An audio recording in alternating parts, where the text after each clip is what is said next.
Hello my dear students, good morning to all. Welcome to my class where every learning is enjoyable. और आज की class में हम जो है वो कुछ ग्राफ के बारे में जो है वो डिस्कस करने वाले हैं।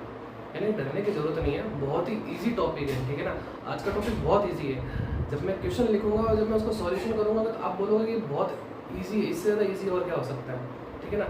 तो यानी कि मेरे कहने का मतलब ये है कि अब तक हमने जो है वो विस्थापन, दूरी, है ना, चाल, वेग और त्वरण के बारे में जो पढ़ते आ रहे थे, जैसे कि हम जो थ्योरेटिकल पढ़ रहे थे, फिर हमने जो है उस पर बेस्ड कुछ जो है न्यूमेरिकल्स भी की।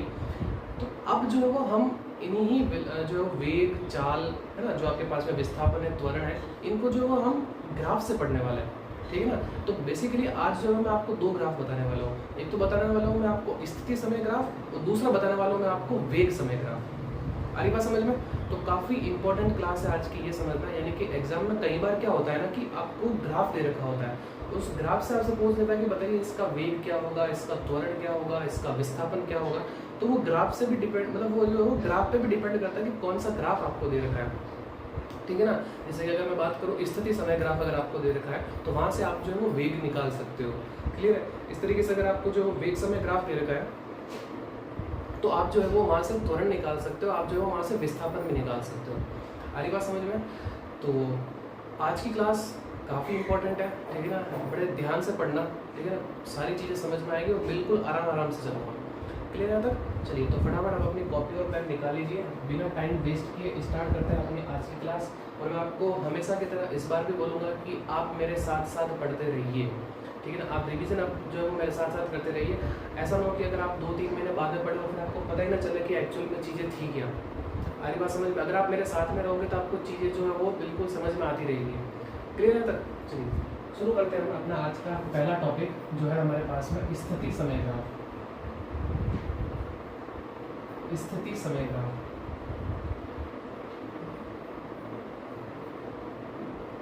स्थिति समय ग्राफ। अच्छा, ये जो स्थिति समय ग्राफ है इसको आप विस्थापन समय ग्राफ भी बोल सकते हो, बात एक ही है यहाँ पर, ठीक है ना।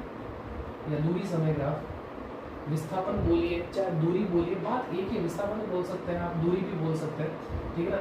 वो डिपेंड करता है कि अगर आपको चाल निकालनी होगी तो आपको जो है वो दूरी ग्राफ, है ना, दूरी समय ग्राफ दे रखा होगा। अगर आपको वेग निकालना होगा आपको जो है विस्थापन समय ग्राफ दे रखा होगा। तो स्थिति का यहाँ पे जो मीनिंग है, स्थिति का यहाँ पे जो अर्थ है वो विस्थापन और दूरी से है। आगे बात समझ में? आई होप आप समझ पा रहे होंगे। चलिए तो अब देखिए यहाँ पे मैं जो है वो स्थिति समय ग्राफ बनाता हूँ और स्थिति को आप पता है किससे लिखते हैं हम? एस से लिखते हैं, ठीक है ना, पोजीशन जिसको हम बोलते हैं।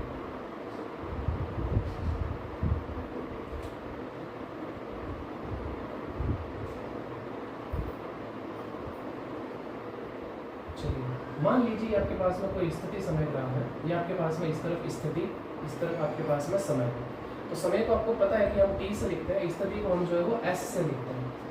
समय को हम टी से लिखते हैं, स्थिति को हम एस से लिखते हैं। माना कोई वस्तु जिसका t1 समय पर, मान लिया कोई वस्तु, ये कोई वस्तु है यहाँ, ठीक है ना, कोई वस्तु जिसका t1 समय पर, किसी वस्तु का t1 समय पर जो उसकी स्थिति है वो यहाँ मान ली वो कितनी है? S1 है, ठीक है ना।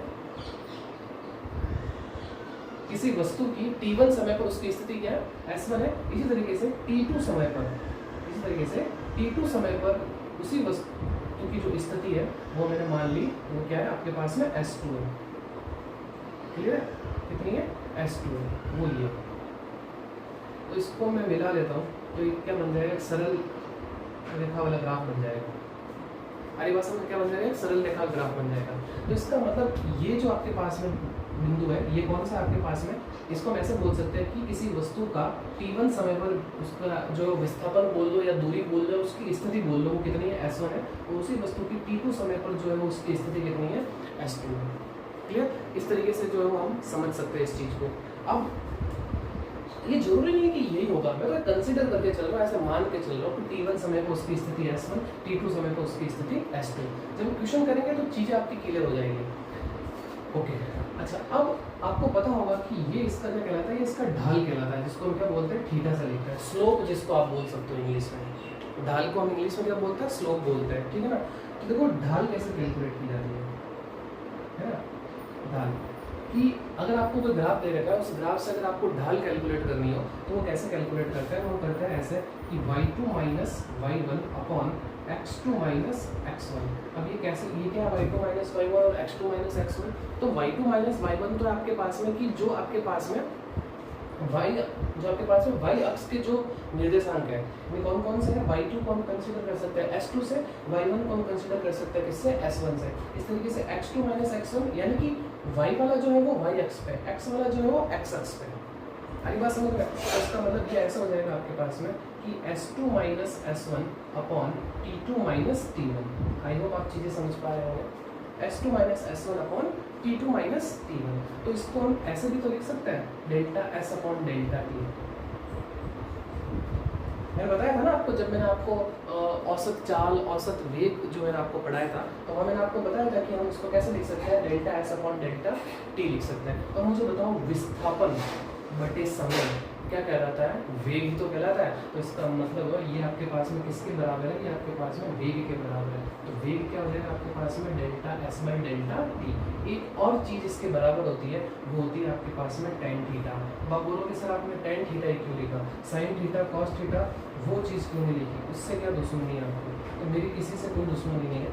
टेन थीटा लिखने का रीज़न है, मान लीजिए आपके पास में ये ट्राइंगल है, इस ट्राइंगल की बात करो, ठीक है? तो थीटा के सामने वाली भुजा क्या होती है? लंब होती है 90 डिग्री। ये आपके पास में 90 डिग्री हो रहा होगा, ये 90 डिग्री होगा, तो 90 डिग्री के सामने वाली क्या होती है? कर्ण होती है। तो पीछे बची क्या? आधार। तो मुझे बताओ थीटा के सामने वाली भुजा क्या होती है? लंब। तो देखो ये बोलो चाहे ये बोलो, बात एक ही। तो इसका मतलब s2 माइनस s1 तो यहाँ पे आ जाएगा। ये देखो आपके पास में ये s2 माइनस s1 होगा, ये t2 माइनस t1 होगा। तो लंब बटे आधार tan थीटा ही तो आता है। अगर मान लो क्वेश्चन में आपको, अगर स्थिति समय ग्राफ में, अगर आपको स्थिति समय ग्राफ में अगर आपको थीटा दे रखा हो और अगर आपसे बोल दिया जाए कि बताइए उसका वेग क्या होगा, तो आप सीधे क्या करिए? उसका tan थीटा निकाल लीजिए।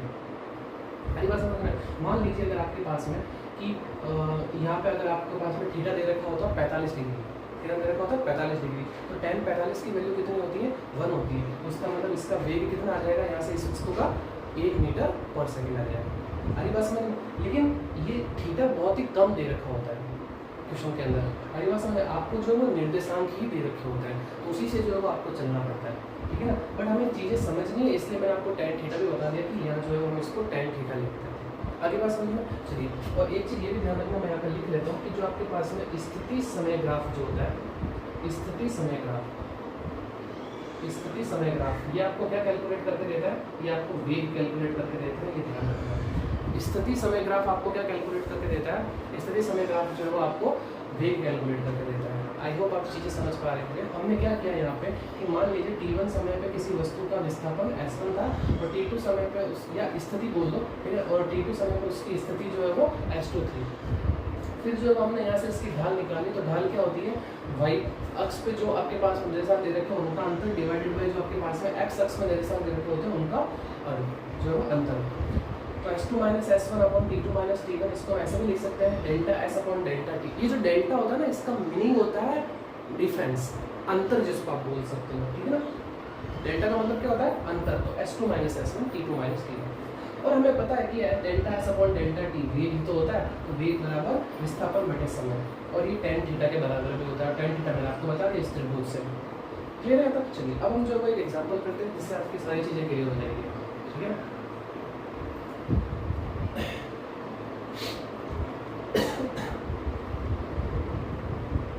दिए गए स्थिति समय ग्राफ, दिए गए स्थिति समय ग्राफ में क्षेत्रों OA, AB, OA, AB तथा BC। दिए गए स्थिति समय ग्राफ में क्षेत्रों OA, AB तथा BC का वेग ज्ञात करो, वेग ज्ञात करो। तो एग्जाम्पल कुछ इस तरीके से है, ओके, तो ये आपको ग्राफ दे देता है।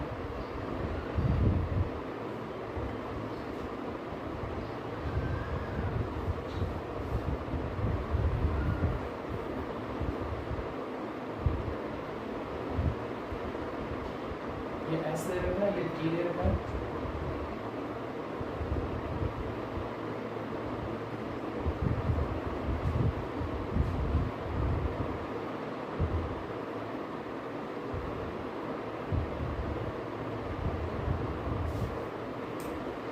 ये 5 दे रखा है, ये 15 दे रखा है, ये 20 दे रखा है।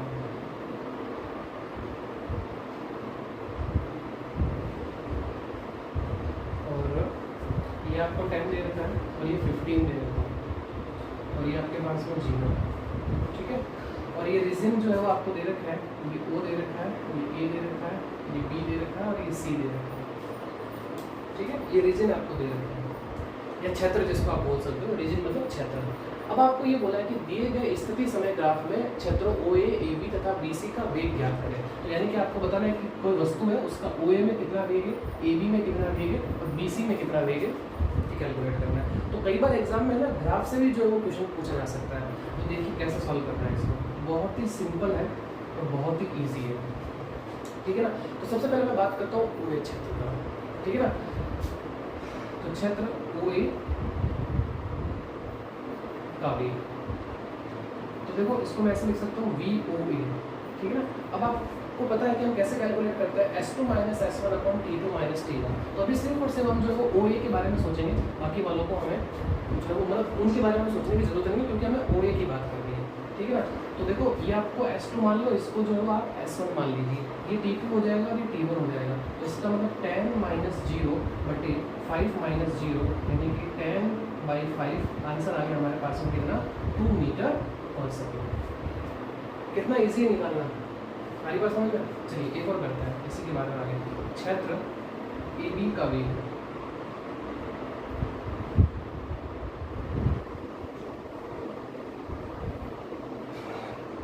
क्षेत्र OA का वेग है, OA में वेग बात लिखिए, तो ये हो जाएगा आपके पास VAB। तो देखो अब यहाँ पे ध्यान से देखना, यहाँ ध्यान से देखना।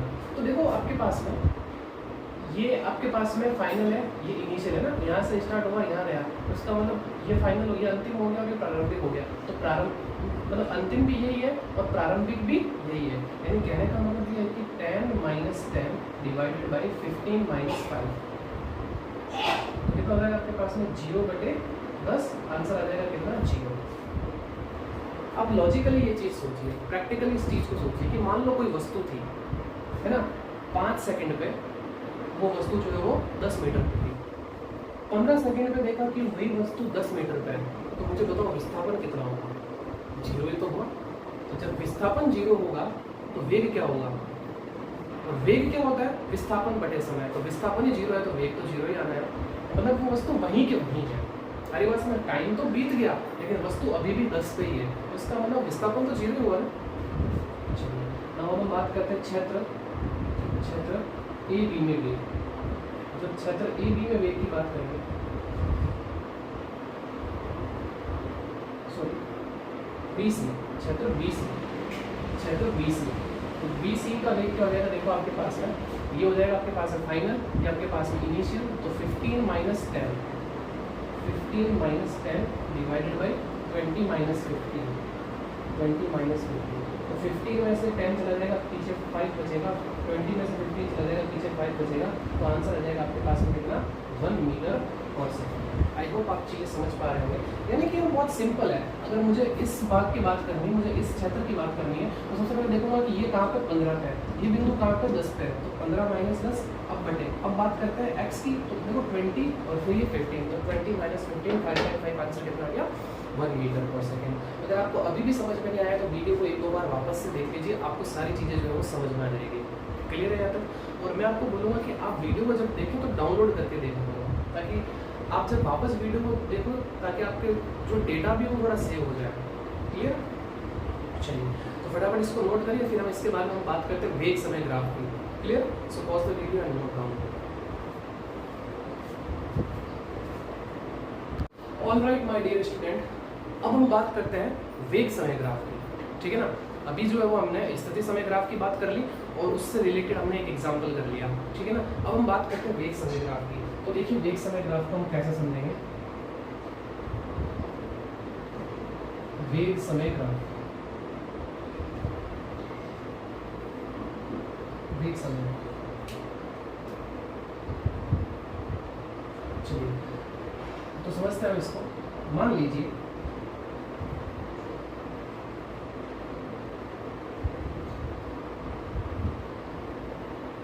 इस तरफ वेग को ले लेते हैं, इस तरफ हम समय को ले लेते हैं। तो माना कि किसी वस्तु का t1 समय पर जो वेग था वो v1 था, ये v1। ठीक है, फिर इस तरीके से हमने जो है ये माना कि t2 समय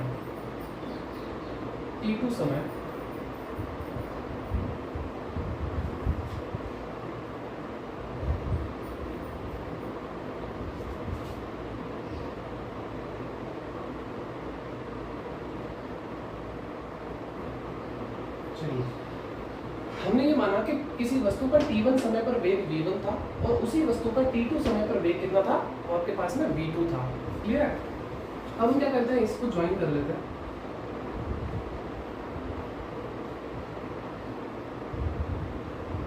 ये ज्वाइन कर लिया, ठीक है ना। तो ये हो गया हमारे पास में वेग समय ग्राफ।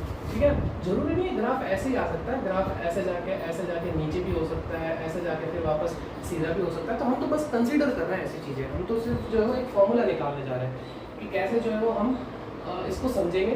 ठीक है ना, मतलब कुल मिला के हम इस ग्राफ पर स्टडी कर रहे हैं, ठीक है, कुछ सीख रहे हैं इससे कि कैसे हम जो है वो क्या चीज़ें कैलकुलेट कर सकते हैं। तो मैं आपको बता दूं कि जो वेग समय ग्राफ होता है, वेग समय ग्राफ से आप एक तो त्वरण निकाल सकते हो और एक आप जो है वो विस्थापन निकाल सकते हो।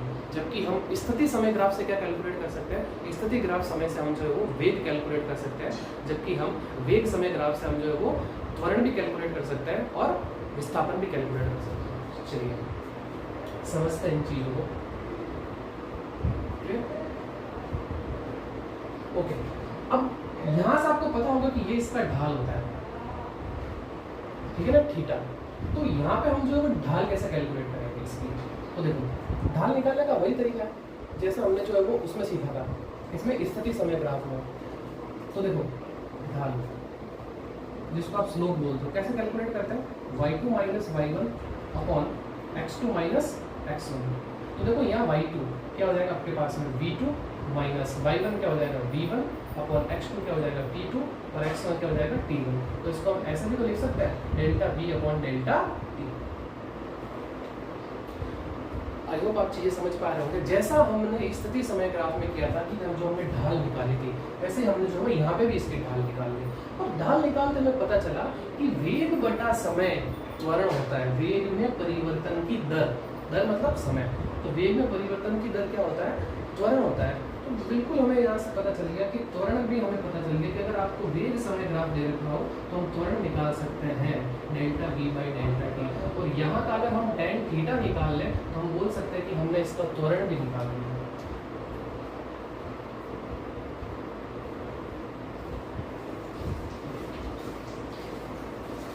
क्लियर? तो यहाँ पे त्वरण निकालने का तरीका delta v by delta T तो है ही है। क्लियर? सो अगर आपको tan थीटा कैलकुलेट करना है तो अगर आप tan थीटा कैलकुलेट कर लोगे तो इसका मतलब ये कि आपने त्वरण भी कैलकुलेट कर लिया। हरी बात समझ। अब आप बोलोगे सर यहाँ पे भी tan थीटा था और वहाँ पे भी tan थीटा है, बिल्कुल अलग अलग है ये। यहाँ पे जो tan थीटा है वो वेग समय ग्राफ से आएगा और वो जो हमने tan थीटा निकाला था वो स्थिति समय ग्राफ से निकाला। आई होप आप चीज़ें समझ पा रहे होंगे, दोनों ही tan थीटा ही है। अब बोलोगे यहाँ पे tan थीटा कैसे, तो वही चीज़ कि थीटा के सामने वाली भुजा लंब होती है, तो ये चाहे मैं ये लूँ चाहे ये लूँ, बात एक ही, और ये आधार हो गए। तो लंब बटे आधार क्या होता है आपके पास में, tan थीटा ही तो होता है। आरी बात समझ में? तो वेग समय ग्राफ का tan थीटा क्या देता है आपको, त्वरण देता है, और स्थिति समय ग्राफ से tan थीटा जो निकालते हो वो आपको वेग निकाल के देता है। क्लियर है? तो दोनों चीज़ों में आप जो है वो कंफ्यूज मत होना, दोनों अलग अलग जगह है अपनी अपनी, ठीक है ना। So delta v by delta T आपके पास क्या रहेगा, tan थीटा आ जाएगा। अब ये तो हमें त्वरण की बात होगी। अब बात करते हैं हम कि विस्थापन कैसे निकलता है। तो विस्थापन देखो, आप मैं सीधे ही बता देता हूँ आपको विस्थापन कैसे कैलकुलेट करना है। तो आपको क्या करना है, वेग समय ग्राफ का आपको क्षेत्रफल निकालना है, वेग समय ग्राफ का क्षेत्रफल।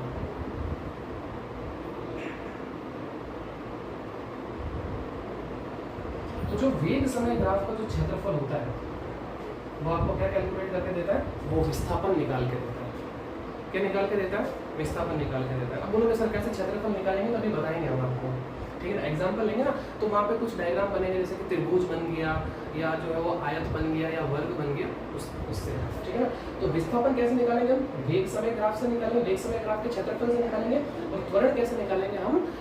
जो है वो v2 minus v1 upon t2 minus t1 से निकालेंगे। तो इस तरीके से हम जो है वो त्वरण कैलकुलेट कर सकते हैं। क्लियर है यहाँ तक? एक बार वापस समझा देता हूँ।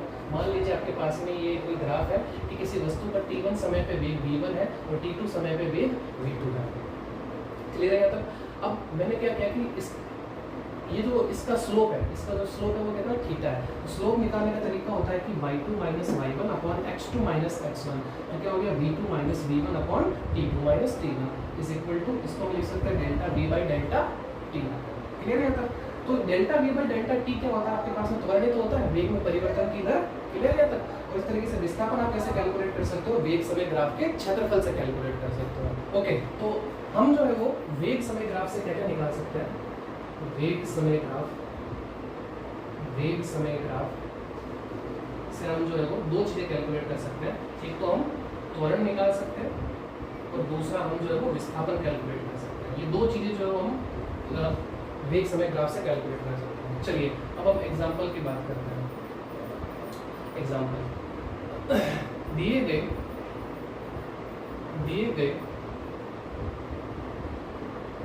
वेग समय ग्राफ की प्रत्येक भाग के लिए त्वरण व विस्थापन ज्ञात करो। तो ग्राफ आपको कुछ इस तरीके से दे रखा है। ये वेग हो गया, ये आपके पास में समय हो गया।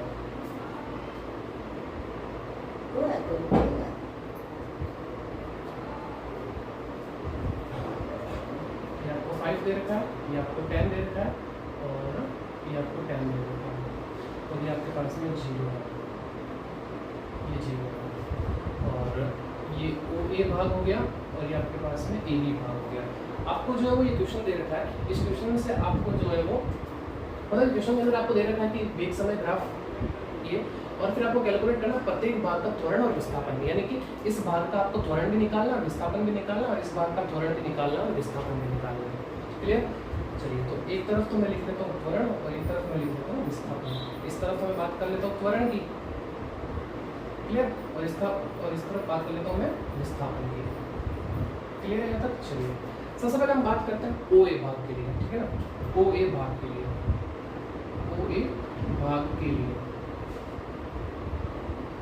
तो जो त्वरण होगा, अब त्वरण को हम कैसे निकालते हैं? त्वरण ये रहा, त्वरण को हम A से लिखते हैं ना। अरे त्वरण को हम किससे लिखते हैं? A से तो लिखते हैं। तो क्या हो जाएगा? ये v2 minus v1 upon t2 minus t1।